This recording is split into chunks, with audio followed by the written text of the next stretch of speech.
This channel does not promote any violent, harmful, or illegal activities. All content provided by this channel is meant for an educational purpose only. আচ্ছা, কোথাও গিয়ে এই জলে নামার মধ্যে কোনো তাৎপর্য আছে কি? মানে রাজনৈতিক নেতারা তো এমনি এমনি কিছু করেন না।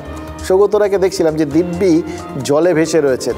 অনেকে বলছেন দমদম এবার কঠিন লড়াই, বিজেপি প্রার্থী শিলভদ্র দত্ত বা সিপিআইএমের সুজন চক্রবর্তীর চ্যালেঞ্জটা যথেষ্ট কঠিন, কিন্তু সেটা যত না কঠিন তার থেকেও বেশি চ্যালেঞ্জ নাকি তৃণমূলের ভেতরেই রয়েছে। চারপাশে বিভিন্ন যে কেন্দ্রগুলো রয়েছে এবং বিভিন্ন নেতা নেত্রী যারা রয়েছেন তাদের মধ্যে এই উত্তর চব্বিশ পরগনার এই সমস্ত জায়গাগুলোতে ঠোকাঠুকি এত বেশি যে সেই চ্যালেঞ্জ সামলানোটাই বড় চ্যালেঞ্জ হয়ে দাঁড়ায় হচ্ছে যে কোনো লোকের কাছে। সেখানে কমন প্রার্থী হওয়া মানে কত রকম আনকমন চ্যালেঞ্জ যে তার জন্য অপেক্ষা করছে তা তারা হাড়ে হাড়ে টের পান। সৌগত রায় কি সেই চ্যালেঞ্জের স্রোত পার করে ভেসে থাকার চেষ্টা করছেন, নাকি অভিষেক বন্দ্যোপাধ্যায় নিজে উদ্যোগ নিয়ে তৃণমূলের নবীন প্রবীণ দ্বন্দ্ব সংক্রান্ত আলোচনা কোথাও গিয়ে আপাতত ধামাচাপা দিচ্ছেন বুঝতে পেরে স্বস্তিতে সাঁতার কাটছিলেন, নাকি তিনি অ্যাকচুয়ালি জল মাপছিলেন? আরও একটা জিনিস হতে পারে, যদি জলে পড়েন তাহলে কিভাবে পাড়ে উঠবেন তার মহড়া নিচ্ছিলেন। অভিষেক বন্দ্যোপাধ্যায় সম্ভবত আরেকজনকেও আজ স্বস্তি দিয়েছেন। মহুয়া মৈত্রের সাথে মিলে গেছে অভিষেকের সুর। অভিষেক বলেছেন যে বিজেপিতে যোগ দেননি বলেই অনুব্রত মণ্ডলকে জেলে যেতে হয়েছে। আর কৃষ্ণনগরের তৃণমূল প্রার্থী মহুয়া মৈত্র আজ তার সোশ্যাল মিডিয়া পোস্টে লিখেছেন, বিরোধী রাজনীতি করেন বলেই তাকে জেলে ঢোকানোর চক্রান্ত করছে বিজেপি। সাংসদের ক্ষমতা অপব্যবহারের অভিযোগে মহুয়ার বিরুদ্ধে সিবিআই তো তদন্ত করছেই, তার সঙ্গে বিদেশি টাকা লেনদেন সংক্রান্ত মামলায় তাকে তলব করেছিল ইডি। এখন এইগুলোকে নিয়ে নর্মাল কথা বলতে গেলে তাহলে তো এই যে বাকি অভিযোগগুলো সেগুলো কোথাও গিয়ে মান্যতা পায়, অন্তত আলোচনার মান্যতাটা পায়। সেটা কি কেউ চাইবেন?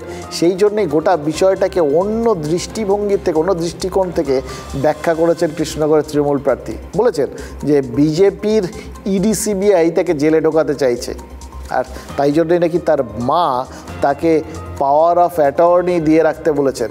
মানে তাকে এই অধিকার দিয়ে রাখতে বলেছেন যে, মানে মহুয়ার দাবি যে তার মা বলেছেন যদি মহুয়াকে জেলে যেতেই হয় তাহলে মেয়ের হয়ে তিনি মনোনয়নপত্র জমা দেবেন। বিজেপি অবশ্য দাবি করছে যে অকারণে পারিবারিক সম্পর্ককে লড়াইয়ের ময়দানে নিয়ে আসছেন মহুয়া, একটা সহানুভূতি আদায়ের চেষ্টা।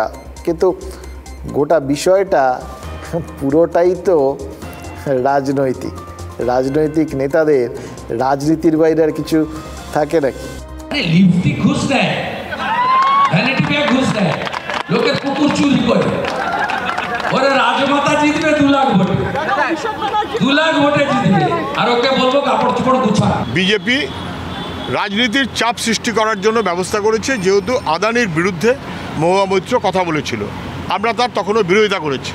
কিন্তু সঙ্গে সঙ্গে এটাও সত্য যে মহুয়া মৈত্র কি ব্যাগ ব্যবহার করছেন, কোথা থেকে পাচ্ছেন, দামি জিনিসপত্র কোথা থেকে আসছে, কে দিচ্ছে, এই গিফটের বিনিময় কি, সেটাও মহুয়া মৈত্রকে জানাতে হবে। তো এটা আমি কি করে বলতে পারি? ওনার মা বলেছেন, সেটা ওনার মা নিশ্চিতভাবে বুঝে বলেছেন, মহুয়া সেটা দেখছে। 25 জন বিরোধী পলিটিশিয়ান যাদের বিরুদ্ধে ইনভেস্টিগেটিং এজেন্সির কেস ছিল, তাদের মধ্যে 25 জনের মধ্যে যারা বিজেপিকে জয়েন করেছে, 23 জনের মধ্যে 25 জনের মধ্যে তাদের এগেনস্টে যা কারবাই চলছিল সেগুলো হয় বিজেপি বন্ধ করিয়ে দিয়েছে, নয়তো টেম্পোরারি স্থগিত করিয়ে দিয়েছে।